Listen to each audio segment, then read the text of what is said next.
Hey everybody, Dave and Josh, another episode of Good Chatter. This is actually our last show of 2020. I want to thank everybody that's taken time out to watch these videos on JP25 Media. It's been a lot of fun. It's actually one of my favorite things that we've done. Find a way to pass the time a little bit through what's been a very strange year, of course, in 2020. One of the things, if you haven't noticed, as we've done these videos, number one, our hair, both of us, is extremely long. Much longer than we normally keep it. And the deal is, Josh and I said to each other in March, we said, you know what? When they come up with a cure, we'll get a haircut. Yep. But sure enough, here we are. We haven't cut our hair, and it is driving me crazy. Yeah, same. I don't even know what to do with my hair anymore. I put these weird clips in it. I don't even know what to do. It's crazy. But yeah, you're right. Just one of those things you're gonna remember. I mean, a lot of times you go through different years, and here you are. It's almost New Year's Eve, and you go, man, what am I going to take away from this year? Well, this year is obviously the year I think we talk about coronavirus, and you and I, we talk about haircuts, and I think a lot of people, we went through the stage of you go a little bit nuts. Remember a couple weeks in, you and I, we said, let's go up to L.A. Yep. We drove from San Diego to L.A., and we said, let's drive around the city because we knew there was no traffic. Mm-hmm. It was cool as hell. I mean, I was raised in Los Angeles for a good part of my life, and there's always traffic where it kind of took some of the enjoyment out of the city. But I remember there was one time where you and I, we were in Hollywood, then we were in Beverly Hills, and then we were in Santa Monica in a span of like 17 minutes. It was crazy. I mean, just breezing through. And we're just taking tours of L.A. like almost we were one of 20 people on the street deciding to go into their car that day. It's like when they film those commercials, and you're like, where's everybody at? Yeah. Yeah, you're like, how the hell did they clear the streets to do these commercials? And that's what it felt like for us. Yeah, we went to both your grandparents' cemeteries. Yeah, that was uplifting. Yeah. Oh yeah. my God. No, but we did that because Josh had never been, so I wanted to show him that side was the time to do it. We ended up hitting Tommy's in the valley. It was great. And then all that was great till you realized there was nowhere to use the bathroom. And then I think we peed behind every possible building and every alley that we could find. But we went to LeBron's house. Went to the office. We went to the office, absolutely, and then of course we were in Beverly Hills and went to O.J. Simpson's house. We did. That's kind of crazy too. And we went to the brand new Rams Charger Stadium, SoFi Stadium, before it was completed. And we thought there was no way it would be ready for the season. Yeah, we did. We looked at each other and said, "There's no way they're going to play in this year." And sure enough, they're playing, but without fans. But it was different. It was just, and then we were back in San Diego that night, and it was just a strange day that. You'll never get a chance to do that again in your lifetime. Hopefully this never happens again. But what a strange year on so many different levels. So I want to ask you a few questions. Okay. I don't know your answers. You don't know my answers. No, I had to write mine down on my phone. So I have an idea of what topics we're going to go with. I just don't know where you're going. Okay. So I'm going to give you the first question. What was the best TV show for you in 2020? Okay. For me, I love the fact that we watched, and the shows that at least I'm going to mention are shows that everybody has already seen before us. This is one of those like, fine, we caught up. Get off our backs. We got to it. You and I started The Office. Okay. I know The Office, everyone has seen it, and it ended a long time ago. But you and I started it in March. Literally, we just finished it this week. Okay. We just finally finished it this week. Yep. Loved The Office. The best. I did. I loved it. The first season sucked, and I'm like, I'm not watching this shit. And then I got into it more and more, and I was like, man, I love this show. The best. And it was really freaking good. I loved it. Let me ask you. Okay. And before I get to the second show that I really liked a lot, because I kind of have a two in there that I'm going to remember for always about 2020 and the pandemic. The Office, what stands out to you as a couple scenes that you go, man, that was awesome? Okay, that's a really tough question. My favorite scene in The Office is the wedding scene with Pam and Jim, and when Dwight kicks that girl in the face. That's my number one too. The best, right? I even downloaded the song right after the episode by Chris Brown, but I love that scene. When Michael hits Meredith with the car. That is a great scene. That is also one of my favorites. All the Christmas episodes are great. What is your favorite part? The dinner party. Oh my gosh, great. With Jan and that stupid song that her assistant keeps playing, that gave her the CD and she keeps playing that song.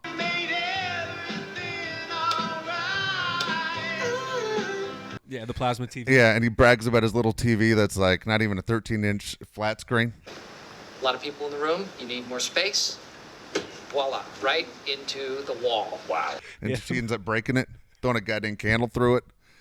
Fuck, man. It's a great. my It was gosh. great. It really was. It was really good. Did The Office exceed your expectations? Oh, by far. Yeah. By far. I mean, you and I love to laugh, and then we're looking forward to it. And we didn't watch one episode without the other one. That's why we just never got a chance to knock it out sooner. But it was like, hey, what are we doing? Real quick, let's throw an episode of The Office in, and we're watching The Office. And then we started to panic, and we found out Netflix wasn't going to show The Office after December 31st. Yeah. And so we said, shoot, we better hurry up and wrap this thing up.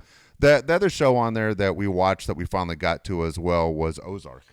Great show. Now Ozark is funny because we watched it with Josh's mom, my wife, and she's the worst person ever to watch a TV show with. She thinks people on the TV can hear her, and it's the most frustrating thing. Like, she's the lady that you hear about at the movie theater that talks to the screen, and it's like, dude, like, oh my god, I love you, but I just want to punch you. She's just so annoying, but we love her. We love her. When it comes back, we're gonna tape her watching the show because you won't believe it. It's incredible how much she talks to the TV And how many times she wants you to stop it. Yeah. She wants to discuss what's going on. Yeah. Wait, what are they doing? Like, Yeah. oh my god, we're finding out right now. God, It's like joining a book club. yeah, but it sucks even worse. but I love the show. Oh, the show is my favorite shows of all time. Real quick, Breaking Bad, and Ozark probably right there. Game of Thrones was right there until the last season, but Ozark, Breaking Bad, Game of Thrones, my three favorite shows of all time. He still hasn't seen Sopranos. I haven't. And that's one I got to get him to watch. I'll tell you the show that everybody really will think about, I think, when you talk about 2020 and the pandemic is going to be Tiger King. Now, I was not – I'll tell you what. I'll be honest with you. I think I'm the only guy that just wasn't a fan of the show. Really? I watched every one of them. I watched them with you. Yeah. But, man, I, had enough. It wore me out. I just had enough. Like, I wanted all of them to get eaten. I don't want anybody to come out on good side of anything. Yeah. I didn't like any character on that show. You didn't like Joe Exotic? No, I definitely did not like Joe Exotic. And I didn't like the crazy chick in Florida. What's her face? Oh, my God, I know. Oh, my God. Carol fucking Baskin. Carol Baskin. Yeah, I don't like her either. I don't like anybody. There wasn't one person on the show I liked. They're all dirtbags. Yeah, Dr. Anil or whatever. I don't know. All those guys were weird. Yeah, that was crazy. Okay, next question for you is, what was the worst TV show of 2020 for you? For me, it was Tiger King. That was the worst one for you? Yeah, for me, it was the worst show. God. Okay, it was go a ahead. good show. Oh, see, I didn't like Tiger King. Okay, my worst show Yeah. is everything my mom watches. It's shit. Dude, she's my favorite, my mom, but she watches everything that you think sucks, like Dr. Pimple Popper, 600-Pound Life, all the shitty things on Lifetime, everything with the freak show. Every Hallmark movie. Every Hallmark movie. Anything that requires you to be like really weird to watch it, she watches it, and it freaks me out. You know what drives me crazy? I got to tell you about these goddamn Hallmark movies. Because if you walk into our house at any time, there's a Hallmark movie on an 85-inch TV that is the same storyline every fucking time. Yes. Everything starts out getting to know each other. 15 minutes before the movie ends, all of a sudden things go to shit, and then they fix it 5 minutes later and a happy ending. You know what drives me most crazy about these fucking movies? What? Not the fact that every movie has the same actor, but the fact that it's supposed to be wintertime and you can never see anybody's breath outside. Frustrating. I'm like, it's a winter movie. How come I can't see them breathe? Yeah. What's going on? What the hell is going on here? It's like when you watch a movie and you see a couple wake up in the morning in bed and they just turn it and look at each other and start making out. You're like, bullshit. Dude, they both have horrible breath. Somebody either has some gum next to the bed or go brush your goddamn teeth, but don't pull that bullshit. You're going to stick your tongue in my mouth. You've been sleeping for 8 hours. With that dragon breath? Yeah, I'm like, there's no fucking way. There's no shot. It's like that. It drives me crazy. That drives me nuts in TV and movies, and it drives me nuts that you can't see their breath in winter movies. Don't pull that bullshit. I know in Burbank. That's why. Yeah, Burbank in fucking July, they're making that shit. All right. What's the worst thing to happen in 2020? Well, obviously, it's the coronavirus. Has to be. I mean, when you look at the amount of deaths, here we are. We're almost towards the end of the year, and you're looking at about 350,000 Americans who have died because of the coronavirus. It's extremely sad. Yeah. And I was looking at stuff today that keeps showing up on TV. We don't want to get political because you aren't going to win. Whenever you talk politics in any kind of show, you lose half of your audience. But it's ridiculous when you hear it's not a big deal. It's a hoax. You're going to be in church on Easter. All that stuff that you're hearing that wasn't truthful, and then you're seeing people are dying. And it was starting to bother me because I'm going, wait a second, our whole lives have been changed. You and I, for what we do in our regular lives, which isn't extremely exciting or affects other people outside of coaching. You're realizing, wait a second, I know someone now that has it, or I know someone who has passed away. I think you and I combined know 8 people who have passed away. That's a lot. And when you look at the United States and how many people have died, it's extremely sad and disappointing. And for anyone to say it's a hoax, for us to know family members who have passed away, it's a disservice to do to not only an American, a taxpayer, a family member, somebody who was alive a year ago at this time that all of a sudden died of a disease they never heard of. And it's extremely sad and frustrating. And so for people you ran into people all the time that would say, oh, it's a hoax, and when the election's over, come December, it's going to disappear. Well, the whole world would have to be in on it. That's what I'd never understood. Like, you're telling me Italy's in on this? Everybody's in on this. All of Europe is in on this. But as a country, the United States, that, obviously we're always proud of and saying, it's great to be an American, for us to have the most amount of deaths going, how do we handle this so bad? I thought we do a better job, and for me, I was extremely disappointed. And then it turned into, not only the coronavirus, which was terrible enough, the George Floyd thing was such a huge wake-up call for this country. And for many people say, well, George Floyd is one guy that his name. There are a bunch of people that's been going on for, 100 years that we've all put our heads in the sand or weren't aware of what was happening. But I was really surprised, Josh, on obviously being older than you, that I thought we were moving in the right direction. It was a big wake-up call to me that we weren't moving in the right direction as a country. People that were fighting the Black Lives Matter, when not only was this going on, the Black Lives Matter movement in the United States, it was going on in Germany, it was going on in China, it was going on in Italy. It was a worldwide deal, but yet, you're hearing those people. I'm like, those people? And then people you thought you knew, you go, I don't know these people at all that I consider friends or family. And it was such a wake-up call to me, where I believed and raised you to believe that everybody deserves the right to a happy life. And why would you want to get in the way of someone having the right to a happy life? I know that was heavy when I threw at you. Somebody had to say it. At the last thing you said there, where you go on social media and you see people's opinions, where they look at people of color like they aren't equals, and you're just like, dude, how are we friends? And we aren't friends anymore. I unfollowed all those people, but it was just kind of disgusting, the behaviors by some people you thought you knew. Yeah. And they totally turned. It was surprising. And obviously the coronavirus, not only obviously the sickness of the death, but at the same time, there's so many people who lost jobs, and there's so many people that can't pay their bills this time of year. And it was just a sad moment, sad wake-up call. And I think this is the year everybody will remember, if you're at that age of being able to comprehend that this was major. It affected so many people, whether you got the coronavirus or didn't, whether it was shopping, whether it was with a mask, whether it was that you couldn't pay your bills, whether you lost your job, you couldn't go out to eat, certain stuff that you were used to. Your life was affected by the coronavirus in 2020. If you're a kid, you can't go to prom, play sports. It's just all around is very disappointing, for sure. Coronavirus. On a totally different note, what's the best thing to happen in 2020? Well, for you could guess with me what it is, and I'm wearing it right now. For me, sports-wise, oh my God, the Dodgers won after 32 years of people giving me shit that the Dodgers won. I was so freaking happy that the Dodgers won. But guess what? Not only did the Dodgers win, 2 weeks before that, the Lakers won too. And I was pow. So it was great. I'm like, things are back to normal. Lakers win. This is what we do. We have LeBron James.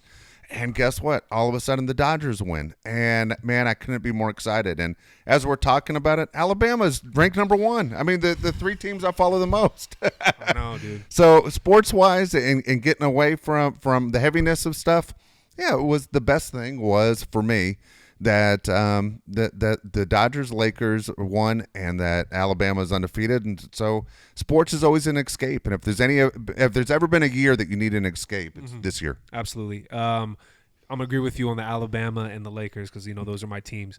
I'm gonna add one more. JP25 Media was a big thing for me. I lost my job during the coronavirus, and doing this with my dad and my friends has been like an escape for me almost, and I really appreciate everybody that's done it with me. It has really been, on a personal note, it has been the best thing. For us, it's been the best thing. It's been the therapy thing, I think, that kind of, when you feel like you're dragging or you're losing track of what day it is, or you feel just like, man, I just want things to go back to normal. For us, the JP25 Media has been fantastic. Absolutely. All right, my next question to you, what is the saddest thing in 2020? Okay, so to keep it on a national note, because we did lose friends, and we've talked about friends on the show. We lost Mickey, who we spent time talking about. It was very close, and we've lost family members, as I just mentioned, and We and lost our dog. and we lost our dog. And when I say family members, this dog was the best. I mean, for us, this dog fit our family. This dog was so close to Jake, close to Josh, and to fit our family so perfectly. If anybody who knows us have been in our house, you know Sugar. Sugar loved everybody, and we lost Sugar at almost 12 years old, and devastating for us. And we got a new puppy recently. I thought she was going to make an appearance tonight, but she's out. She's sleeping. But you'll get a chance to see Bama on a episode coming up. But there's nothing like losing your dog. If anybody knows you're a dog lover, dogs are the best. For me, the saddest thing, and it happened all the way back in January. I still get sad and can't believe it. I mean, there's so many things where I just go, I can't believe it. Kobe Bryant. Dude. And when Kobe Bryant passed, it was devastating, not only for me as a person that knew him when he first came to the Lakers, and not like Kobe and I were hanging out and friends, but when he came to the Lakers, my job was covering the Lakers. And for you growing up, he was the guy kind of pointed you in the direction of, this is your guy. For me, it was Magic Johnson as a kid. For you, this is your guy. Mm-hmm. And I mean, we have a street sign right there in the corner that says Kobe Bryant Court, and everything in our house is Kobe Bryant. Behind this camera that we're talking to, there's a picture of Kobe Bryant, and I couldn't believe it, and still can't believe it to this day that Kobe Bryant's not here. Man, dude, like you said, I can't believe that actually happened. Kobe was my favorite player, will forever be my favorite player, and it still feels like a nightmare. Like the Kobe's dead. Like that doesn't even make any sense. The only person I can think of that passed away where everybody was kind of in shock like this was Michael Jackson. And I don't even know if that's equal or how you Michael Jackson was in his 50s. Yeah, he was in his 50s. But, I mean, just like the shock of people just like, well, I can't believe this person's dead. For me, Kobe's the most shocking death of my short lifetime. Yeah, it is. And, I mean, again, with his daughter. And every time you see, for me, I follow, Vanessa on Instagram. And, man, I go out of my way. You like everything. You feel so bad because you lost a brother. I lost a son. We know what it's like to go through birthdays, holidays, things where they're supposed to be there, and you go for that family, they have to be so broken that I feel absolutely terrible for the entire Bryant family. But, man, Kobe Bryant was your childhood, was Los Angeles, was a guy that was a visionary of things that he wanted to do to change the world, and it was cut short. It's so disappointing. He was a real-life superhero. My last question for you is, what will you remember the most about 2020? And I think you already spoke on it earlier. Yeah, I did. I tell you what, I'm going to change mine to what's the strangest thing of 2020. Okay, what's the strangest thing of 2020? Okay. Do you have an answer? I do. Do you have one? Let me think for a second. Okay. What's your answer? Fucking murder hornets. What the hell? I mean, right when things couldn't get any worse and you're freaking out about coronavirus and is it going to get you? And when are we going back to school? And when are we going back to work? And what's happening here? And is our president even telling us the truth? And what's going on? And you're so confused of what's happening. All of a sudden, there's a threat of murder hornets. I don't like bees as it is. Like, I get stung by a bee. I have an asthma attack. I'm bad with a regular bee. Now, all of a sudden, there are murder hornets. What does that mean? I don't know. And I go, that is the strangest fucking thing and the last thing I needed. Like, on a list of things that I need, I don't think murder hornets were at the bottom. I like that a lot. That's a really good one. I got one for you. The strangest thing to happen is Kim Jong-un died and then came alive again. I was like, what happened? I checked the news one day, he's dead. The next day he's alive. I was like, what's going on in North Korea? This is crazy. This guy, what kind of stuff they got going over there? But that's the strangest thing for me. Kim Jong-un dying and then becoming alive and again. then coming back. Yeah, God, that is funny. Okay, so like every other show, we're going to end this on a Jake story. And I'm getting outnumbered here like 9-1, but all of his stories are great. So once again, take it over. Okay, so we always have a bunch of Jake stories, and we'll continue doing these Jake stories, and we appreciate that. A lot of people tell us this is their favorite part of the Good Chatter. It's my favorite, too. I love all the It makes me feel better. Makes me feel better about Jake. Because I know there'll be a point in my life where I'm going to forget some of the stuff, and I'll be able to go back and watch it myself just to make me feel better. At the time, some of the things that happened, we didn't think they were exactly funny. Yeah. But later on, we look back and we go, all right, it was kind of funny. So Jake, as everybody knows, was a big Dodger fan. And I used to take him to Dodger Stadium every year around his birthday, around September 26th. And I get seats, and we're second level up, okay, at Dodger Stadium by the first base side, between first and home. Good seats, good view. They aren't the lower level because I wanted to just give Jake a different view. and all of a sudden we're ready for the game to start, and it's the Dodgers and Rockies, and this old guy comes out to throw the first pitch, and Jake's like kind of grumpy. I don't know. It's sometimes Jake getting in a mood.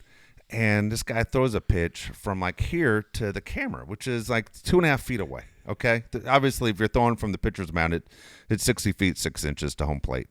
Not even close. And Jake's like, look at this fucking guy. Just screams out. Okay. And everyone's looking at Jake and they're like, everybody, Stan Lee. Put your hands together for Stan Lee.